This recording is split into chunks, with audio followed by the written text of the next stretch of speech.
Today we're talking about comics, in probably what will be the first of many videos about comics, but specifically we're going to talk about Batman comics, and where I got into comics. So if we're going to do that and talk about the beginning, we might as well start at number 1.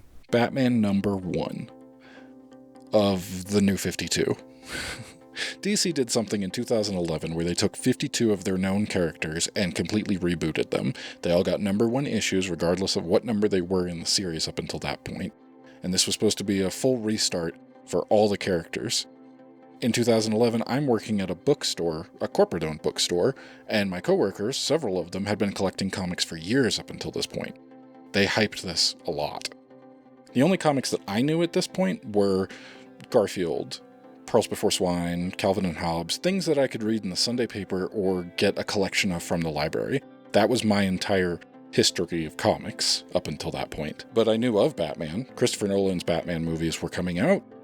Really hyped about that. And here was an opportunity to start getting the comics and introduce it in a different way. I wasn't opposed to that in any way, and I definitely was interested. As I said, my coworkers had been collecting comics for years and were telling me about this, and they were like, here's a great chance for you to get in on the story and start learning about these things, and also it's a number 1, which could be worth some money someday. This actually is worth a decent amount of money compared to what I pay for it. It says $2.99, but I didn't actually pay $2.99 for this. I got a discount because it was a corporate-owned bookstore that got in comics, part of the magazine section. One of the reasons that this is worth more than the cover price and has appreciated in value, not just because it's a number 1, specifically it's worth more than some other number 1s. Here, the barcode where they printed it, you can see November 2011 and then an 01 above the barcode up there. That is because the 01 is that it's a first print. This is the first time that they printed this issue of Batman. It actually should look a little differently, and we'll get into why this one is just a little bit more rare than your average Batman number 1 that most people were picking up. This is the second issue of Batman. I also picked this one up, but I did not wind up buying it from the same place. And this is what it looks like for a standard barcode. You've got a lot more digits over here. There's actually 5 of them, and this from December of 2011. The reason that the second issue here has 5 digits to it, whereas the first issue only has 2, is because of where I bought it from. As I said, the first one came from a bookstore that I was working at, not a comic store. There was the difference. I picked this one up later on because this came out in December, and December 2011, I'm making minimum wage at the bookstore where I bought this from, and don't have a whole lot of money. So I had to choose between buying comics for myself and getting Christmas presents for my family and loved ones. I got Christmas presents. I went back later and bought the comics so that I could have a complete collection. The first issue here, why they only have 2 digits, it's supposed to be more of a direct instead of going to comic stores, and it goes to magazine stands, as used to be back in the day when those existed. Bookstores and things like that kind of get that same direct line, and they get what's called newsstand editions. It's the same comic in every way, if I had another number 1 to show you, but they are the same comic. What's printed, what's different is just that barcode on there. What can be different is the covers, depending on when you pick it up and buy it. This is a whole different series, Batman Detective Comics, not just Batman. Another one that I got into, but I wound up picking up at a later point in time. Because again, money reasons, and I also didn't have money to buy everything, so if I was choosing between Batman Original and Batman Detective, I went with Batman Original. But I wound up really liking the detective storyline as well, and I went into that.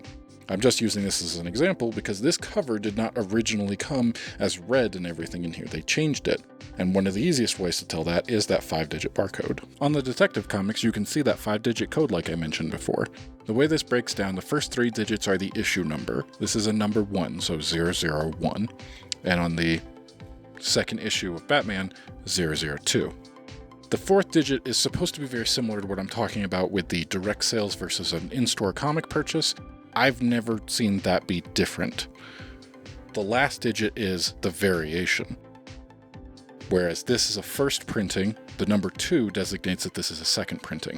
I did not get a first print, I got a second print of Detective Comics number 1 because I missed out on purchasing it right there in the store.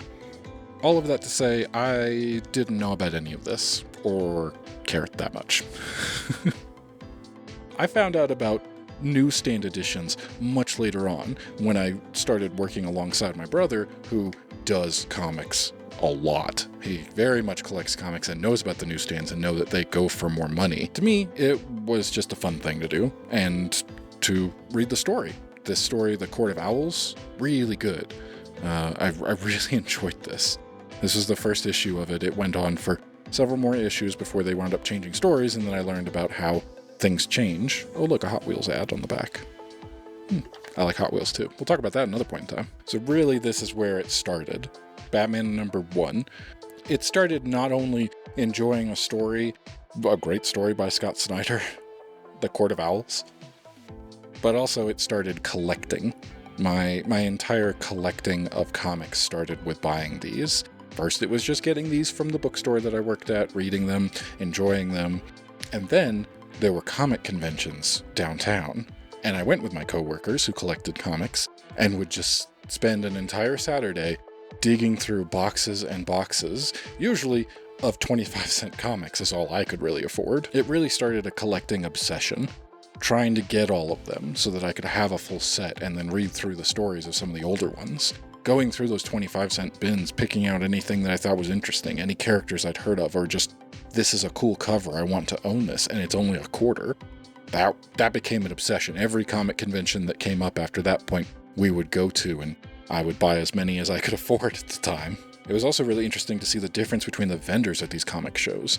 The 25-cent bins that I would be digging out of comics that were older than I am, and then you go to the nicer vendors that have everything organized and they know exactly where things are and everything is in the bags and boards and protected and nothing is loose or marked with a Sharpie so that they can easily sell them for $0.25. If there was just one issue you're missing, you might be able to find it at one of the other vendors who everything is nice and protected and bagged and boarded and marked with a sticker of $5 or $10 or way more money than that. And I couldn't usually afford to get that. I went for quantity over quality. That's why the majority of comics in my collection are old, beat up, marked with a Sharpie, and I just get them so I can read them or collect them. I don't care what the condition is in. I just care that I have a full set. And so for a lot of them, I tried to collect as many as I could for characters that I found interesting. So this is where it started. Over 11 years ago, when I bought Batman #1 while I was making minimum wage working at a bookstore, who knew that that is what would spawn me owning thousands of comics, multiple long boxes filled later down the years, and became an obsession, going to every comic show, every comic shop, digging through the bins over and over and over, looking for new ones, looking for things that were interesting, anything that I wanted to buy and collect. I've got a lot of comics that I can make videos on, but it felt good to start here with this one at #1 because this was the first one that I bought and this is where it all started. That's why this is something that I like.